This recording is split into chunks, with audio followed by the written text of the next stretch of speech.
Hello, Monetization Nation. Michael Solomon is one of the world's leading experts on consumer behavior. His newest book is The New Chameleons, How to Connect with Consumers Who Defy Categorization. In today's episode, we're going to discuss the psychology of consumer behavior and marketing strategies Michael uses to gain customer loyalty. Tectonic shifts are constantly transforming the earth and business, causing destruction and huge growth opportunities. I'm Nathan William, the host of Monetization Nation, where we learn how to leverage business tectonic shifts to transform monetization. Michael is one of the world's leading experts on consumer behavior. He literally wrote the book on it. Hundreds of thousands of business students have learned about marketing from Michael's books, including Consumer Behavior, Buying, Having, and Being. It's the most widely used book on the subject in the world. Michael's mantra is, we don't buy products because of what they do, we buy them because of what they mean. He advises global clients on marketing strategies to make them more consumer-centric. Michael is a contributor at Forbes.com, and he's frequently quoted in publications such as New York Times, The Washington Post, Time, USA Today, and Adweek. His newest book, The Chameleons, Connecting with Consumers Who Defy Categorization. He's also a professor of marketing at the business school at St. Joseph's University. Thank you so much for joining us today, Michael. Hi, Nathan. Thanks for having me on. So can you start off by sharing with us something that you are super passionate about? Oh, well, I guess, one thing I'm passionate about is everyday consumption. All of the things we take for granted in our daily lives, pandemic or not, that really have a lot of meaning to them. So the brands that we buy, the everyday brands, and the stories that they tell and the way that our lives kind of mingle with those stories, the whole process of branding and so on, has fascinated me for many, many years. And I've been happy to do a lot of research and work on that because we tend to ignore the everyday stuff. And in marketing, we like to focus on the big extravagant things, but the things that we do every day are very important as well. Yeah. Tell me about your new book, The New Chameleons.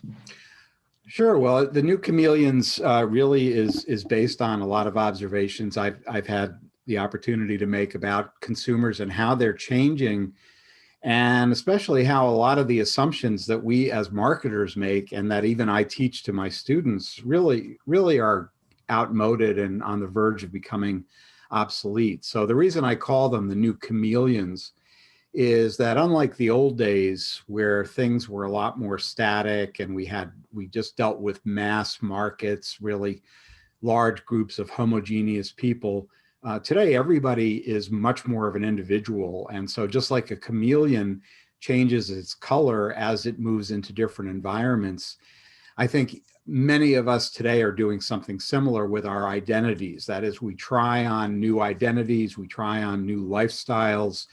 We're able to do it sometimes in the flesh, especially when we can travel again, but we also do it vicariously. Every time we surf the web or we look at someone's Instagram page or something like that, it's bringing up certain aspects of ourselves that we tend to change very frequently. And so the old categories that we used to use to describe our customers, really basic ones like even male versus female, rich versus poor, et cetera, really don't make much sense in a society that's so much more fluid and it changes very, very rapidly. I love it. What is the most important key takeaway from that book? Oh, you're really putting me on the spot there to pick one. But I guess I would say the key takeaway for marketers is don't fall prey to the fallacy that if you assign something a name, you then understand it and you can move on. So we tend to think of our consumers in these large blocks, like say women in their 20s who live in urban areas or something like that. And then we think we understand all of them. And the reality is that each one of them is really more proactive than that. And so don't assume that you know all your customers, and certainly don't assume that just because you've put them all into a certain segment that they're all going to react identically. Tell us about your journey, your story to become a world-leading expert in consumer behavior. Well, I guess I'll give you the short story, and I appreciate the label there. But um, my PhD is in social psychology, and basically, I was doing when I was in grad school many years ago. I was doing a lot of research on physical attractiveness, that is, how a person's looks influence what happens to them in their lives. And by that, I don't just mean, whether you're getting a date or not. I'm talking about other outcomes like whether you get hired, whether you get a different salary based on your appearance and all of that. And here's a hint that that is actually the case usually. But what I realized is that when we are looking at how we form impressions of others based on how they look, almost all of the research really was from here up, it's from the chin up. It was all about what the face looks like, maybe a little bit about body types, muscular or not, and that kind of thing. But so much of our social identity is actually formed by the things that we buy, the services and products that we buy, that I began to realize the overlooked importance of that. And so I started out by looking in the fashion industry and doing a lot of work on the psychology of fashion and how everyday products like Levi Strauss blue jeans, for example, I worked with Levi's for several years, how these really do fundamentally influence who we are. And so over the years, as I started as a marketing professor way back, I hate to say it, about 40 years ago. And over those years, I've had the opportunity to work with a lot of great companies to help them understand how their customers perceive their brands or experience their brands, not how they experience their brands. So it's been a lot of fun to look at different industries, again, fashion being one, but also even in something like financial services. As I'm sure you realize, our relationships with money help to define who we are as individuals. So I've had the opportunity to do a lot of that, and then over the years branched out into doing a lot of keynotes to industry groups to talk to them about this. And as you mentioned, book writing, which is one of my favorite things to do. And I've written numerous textbooks and also a few trade books like the one that's just published. What's the greatest home run you've hit during that career? Oh boy, you come up with some tough questions here. I would say, it's probably that textbook that you mentioned when you introduced me, because that book, I believe, trying to be objective about it, it's my baby, I'm very attached to it, but that book is now in its 13th edition. It's used around the world, and it really helped to change the way we teach consumer behavior. So it was the first book to really get beyond the kind of rats running in a maze sort of thing. If you give people a piece of cheese, so to speak, they'll buy your product. And there's actually something to be said for that. But our consumption decisions are so much deeper than that and so much more nuanced. And so this book was the first to really encourage the integration of a lot of different perspectives on what it means to consume and what it means to market to people who need to consume. So it's been a great ride over the years. And the only part that makes me a little nuts is that I have to revise it every 2 to 3 years because things change so rapidly in marketing. It's not like an algebra book where I could just kind of leave it be. So, but I've definitely, that was definitely very instrumental in kind of launching my career, and I'm very grateful for that. What is the greatest mistake or failure that you or one of your customers have made related to consumer behavior? And what did you learn from it? Wow. I think the biggest mistake is something that I alluded to already, which is assuming that you know your customers and really projecting what you want your customers to be rather than who they really are. So I've worked with various clients who, when I talk to them about who their customers are, tell me a story about that ideal customer. What I find is very often those stories are idealized, and they're really a projection of what that person assumes those customers are. So, for example, in a lot of companies, I find that the management kind of overestimates the degree to which their customers are more glamorous or upscale or affluent, when in fact that may not be the case. Now, that doesn't make them bad customers, but what it means is that the mistake people make is marketing to the client or the customer that they want to have rather than the customer they actually have.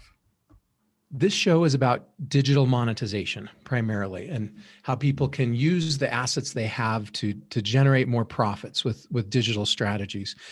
What is the best monetization strategy that you know of? Well, I think at this point it's probably just outbound content marketing. Does that count as a strategy? Yeah, definitely. Creating sure. a lot of great content, rather than pestering people with tons of annoying emails and so on. And we have to do that to some extent. But we know that today, the real bonds that people are forming with companies or with individuals are because those people are putting out great content that attracts these people. And so you're not, so to speak, putting a gun to someone's head to sign up for your email newsletter.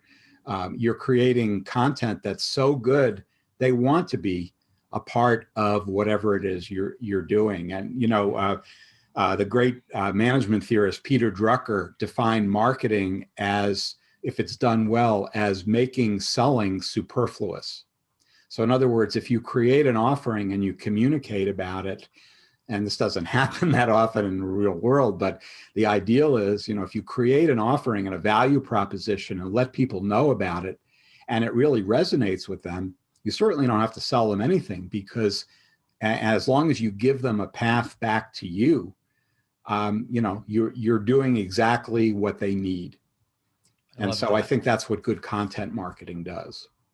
And it provides a path back to you. It also provides credibility for us. It nurtures a relationship with them. It does a whole bunch of things that helps bring them back to us when they're ready to make that purchase. Yeah, that's great.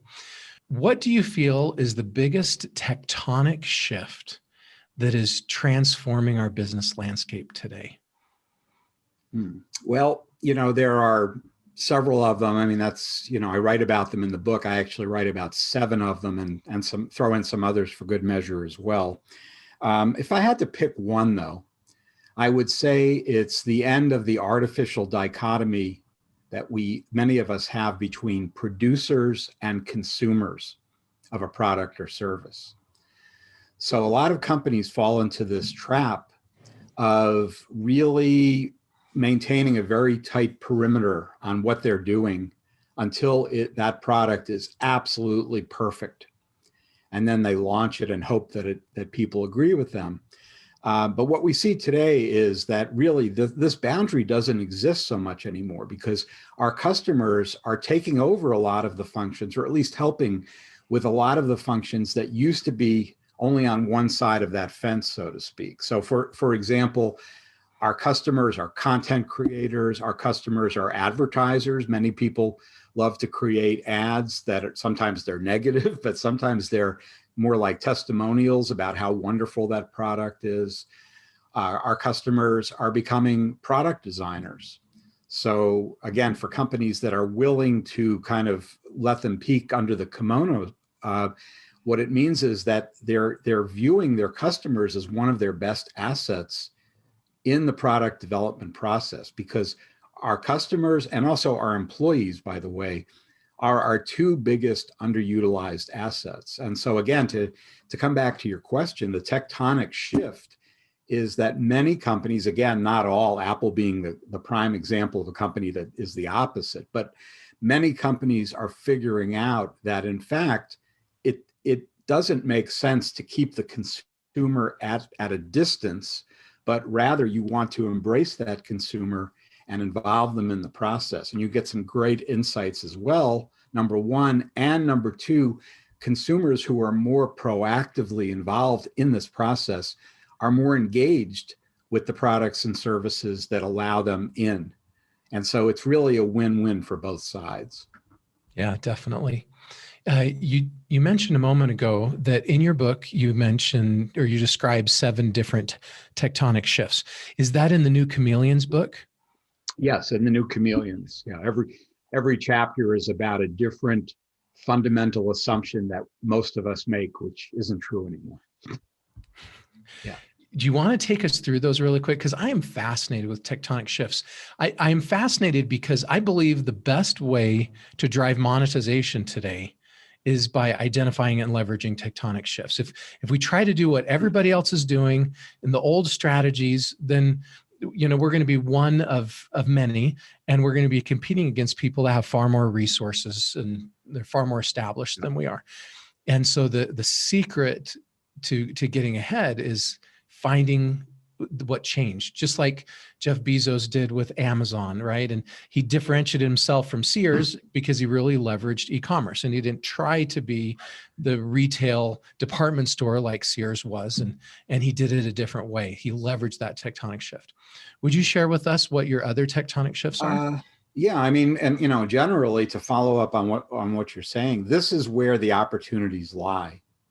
So, we have this old cliche, I can't stand it. Think outside the box. How many times have we been told to think outside the box?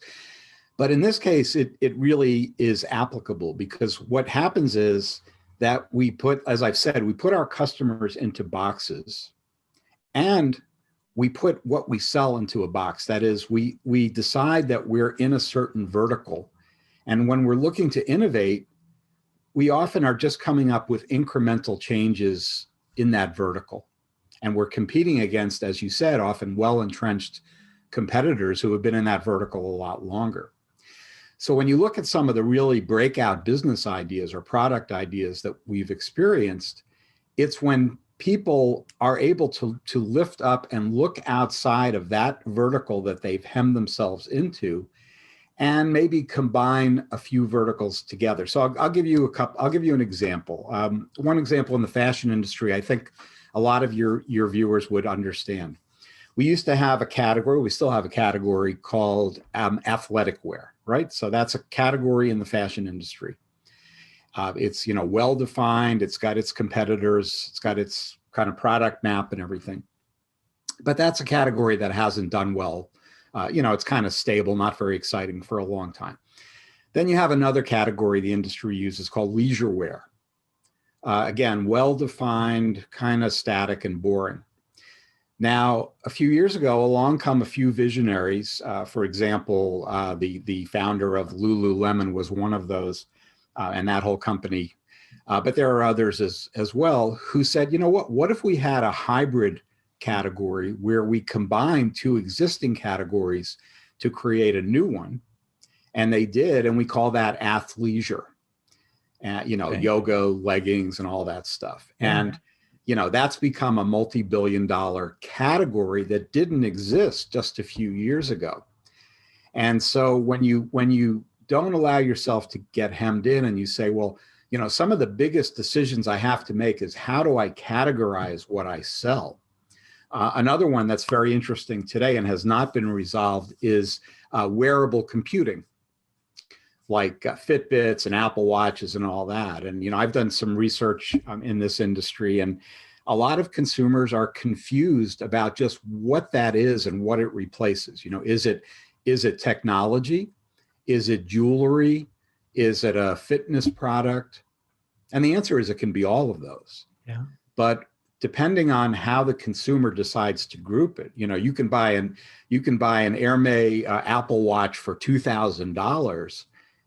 Is that just another watch that you use when you're working out? Well, maybe not. Maybe it's a luxury item. We don't really know. And so there's a lot of strategic decisions like that when you try to kind of pigeonhole them into existing categories, you really come up short. But if you're able to create a new category like wearable computing, then it gives you a lot more room to operate, and your competition diminishes because most of your competitors haven't figured out that they're allowed to go into adjacent categories as well. How are digital and social media most affecting consumer behavior today? Oh boy, that's a tough question, because so much of our lives are being affected by it. But I think that the biggest thing going on today is it's what I've written about when I call the horizontal revolution. And what I mean by that is that in so-called, sometimes it's called Web 2.0 or Internet 2.0, where we're at now, we have the ability not just to receive messages, which was back in the early days of the internet, just a one-sided kind of thing. Today, it's all about the interactivity. So the first big event here was the ability of us as customers to interact kind of up the chain with the producers and turn it into a two-way conversation.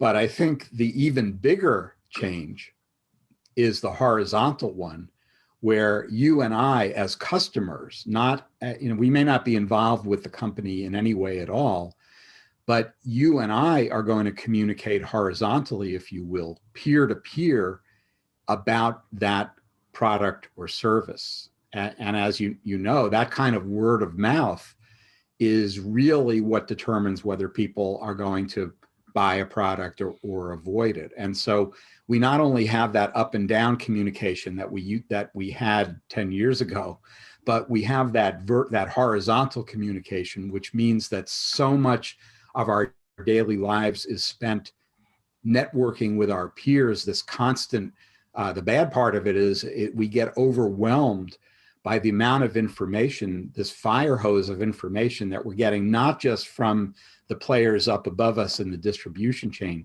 but from our peers. So influencer marketing, for example, that everybody talks about, why is it so important? Well, a big reason is that these influencers are considered to be kind of peers in the channel. They don't work for the companies, or at least as far as we know, and they are helping to filter out that fire hose full of information to turn it into a manageable set of drips that we can then understand. How do consumers form their attitudes, and how do we as marketers help change those attitudes? Yeah, well, the second part of that question is something a lot of people would like to understand. How do we persuade people? How do we get them to change? And we form our attitudes. You were asking about learning.